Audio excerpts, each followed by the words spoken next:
तर चौथा आपल्याला पाचवा आपल्याला बघायचा आहे, ज्याच्या बेसिसवरती आपण ॲनिमल्सचं क्लासिफिकेशन करतो, ते म्हणजे जर्म लेअर. तर पाचवा जो आहे जर्म लेअर आहे, तर इथे लिहितो मी, हे खोडतो. आणि फिफ्थ जो आहे तो जर्म लेअर. आता जर्म लेयर्स काय असतात हे पहिल्यांदा समजून घ्या. ठीक आहे. जर्म लेअर 3 प्रकारचे असतात. कोणते 3 प्रकार असतात? तर एक्टोडर्म, मेसोडर्म आणि एंडोडर्म. आणि हे जे 3 जर्म लेयर्स आहेत, यांच्यापासून ॲनिमल्सची बॉडी बनते. आता नेमकं काय असते जर्म लेअर? समजा हा स्पर्म आहे आणि हा एग आहे. तर हा झाला आपला स्पर्म आणि हे झालं एग. त्यांचं फ्युजन झालं की झायगोट तयार होतो. ठीक आहे. हा झाला आपला झायगोट. हा झायगोट डिवाइड होत होत जातो आणि हा 3 लेयर मध्ये तो डिवाइड होतो. याचं डिव्हिजन होऊन हा झायगोट जो आहे तो डिवाइड होतो आणि 3 लेयर्स तयार करतो. बाहेरचा जो लेयर असतो त्याला आपण एक्टोडर्म म्हणतो. काय म्हणतो? एक्टोडर्म. त्यानंतर त्याच्या आतमध्ये एक लेयर तयार केला जातो सेलचा, त्याला आपण म्हणतो एंडोडर्म. आणि एक्टो आणि एंडो ह्याच्यामध्ये सुद्धा एक सेल्सचा लेयर असतो, ज्या सेल्सना आपण मेसोडर्मल सेल्स असं म्हणतो. ठीक आहे. तर हे कम्प्लिटली सेल्स मधले मिळेल म्हणून ह्याला आपण म्हणणार मेसोडर्म. लक्षात घ्या, मेसोडर्म. आणि ह्या 3 जर्म लेअर पासून बॉडीचे वेगवेगळे पार्ट्स बनतात. ठीक आहे. तर अशा पद्धतीने या लेयर्स पासून बॉडी तयार होते ॲनिमल्सची. मग आता काही ॲनिमल्समध्ये हे लेयर्स असतात आणि नसतात, म्हणजे त्यांची बॉडी मध्ये हे जर्म लेयर्सच नसतात. मग अशाला काय म्हणायचं? No germ layers. अशाला काय म्हणायचं बघा.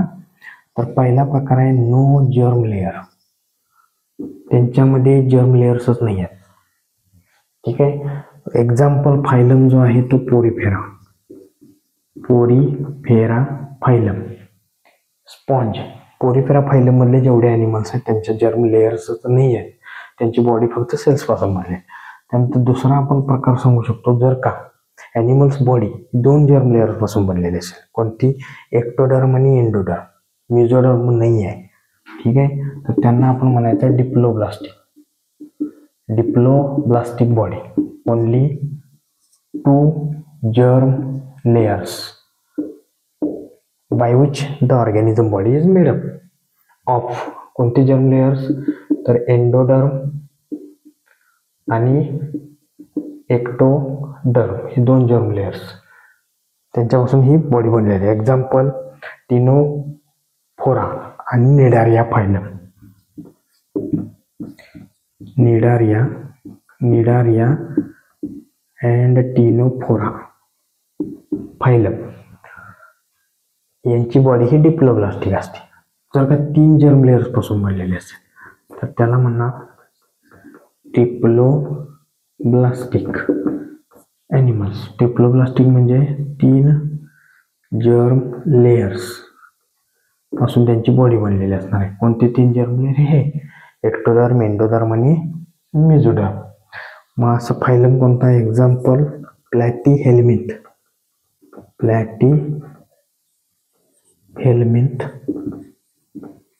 फायलम जो आहे तिथून ते कॉर्डेट्स पर्यंतचे जेवढे काही फायलम आहेत आणि त्यातले ॲनिमल्स आहेत त्यांची बॉडी ही ट्रिप्लोब्लास्टिक असते. So on the basis of germ layer, diploblastic, triploblastic and no germ layer. ठीक आहे. जर्म लेअर आहे नाही याच्या बेसिसवरती आपण ॲनिमल्सचं क्लासिफिकेशन करू शकतो. त्यांची बॉडी किती जर्म लेयर्स पासून बनलेली, म्हणजे 2च असतील तर डिप्लोब्लास्टिक, 3 असतील तर ट्रिप्लोब्लास्टिक. त्यानंतर आता हे 5वा झाला. तसंच 6वा एक क्रायटेरिया आहे, 6th क्रायटेरिया आहे तो म्हणजे coelom, body cavity. 6th one that is coelom.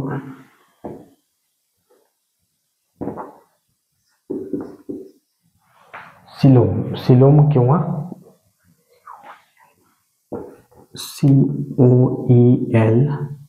COELOM, coelom.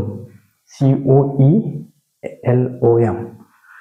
Coelom म्हणजे काय? Body cavity. लक्षात घ्या, body cavity. Coelom means body cavity. आता बॉडीमध्ये कॅव्हिटी आहे नाही याच्या बेसिसवरती आपण क्लासिफिकेशन करतो. तर 3 प्रकारे आपण क्लासिफिकेशन करू शकतो याचं ॲनिमल्सचं.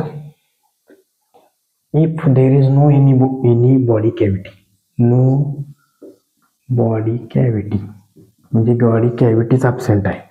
नो बॉडी कॅव्हिटी, कॅव्हिटीच नाही आहे, त्यांना काय म्हणणार? एसिलोमेट.